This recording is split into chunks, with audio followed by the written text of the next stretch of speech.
શુક્રવારે સંસદના શિયાળુ સત્રમાં ભારે હોબાળો થયો છે। રાજ્યસભામાં કોંગ્રેસના સાંસદ અભિષેક મનુ સિંઘવીની સીટ પરથી ચલણી નોટોના બંડલ મળી આવ્યા। રાજ્યસભાના ઉપસભાપતિ જગદીશ ધનખરે શુક્રવારે આ અંગે માહિતી આપી હતી। રાજ્યસભાના અધ્યક્ષ જગદીપ ધનખરે જણાવ્યું હતું કે ગઈકાલે ગૃહ સ્થગિત કર્યા પછી નિયમિત ચેકિંગ દરમિયાન સુરક્ષા અધિકારીઓએ સીટ નંબર 222 પરથી ચલણી નોટો તેઓને મળી આવી હતી। આ સીટ તેલંગાણાથી સાંસદ અભિષેક મનુ સિંઘવીને અલોટ કરવામાં આવી હતી। તો આ મામલે નિયમો અનુસાર તપાસ થવી જોઈએ અને તે શરૂ પણ કરી દેવામાં આવી છે। સત્તાપક્ષ ભાજપ તરફથી આ મામલે કોંગ્રેસને ઘેરવામાં આવી રહી છે, ત્યારે કોંગ્રેસ તરફથી પણ સત્તાપક્ષને જવાબ આપવામાં આવી રહ્યા છે। ભાજપ સાંસદ જેપી નડ્ડાએ આ મામલાને ગંભીર ગણાવ્યો હતો। આ સાથે ભાજપે તપાસની માંગ કરી છે। તો રાજ્યસભામાં નોટોના વાળ શોધવાના આરોપ પર કોંગ્રેસના સાંસદ અભિષેક મનુ સિંઘવીની પ્રતિક્રિયા સામે આવી છે, જેમાં આ આરોપોને તેઓએ ફગાવ્યા છે।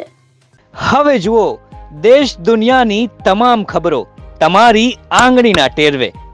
ઉઠાવો મોબાઈલ અને ગૂગલ પ્લે સ્ટોર પરથી ડાઉનલોડ કરો અમારી CN24 ન્યૂઝ મોબાઈલ એપ।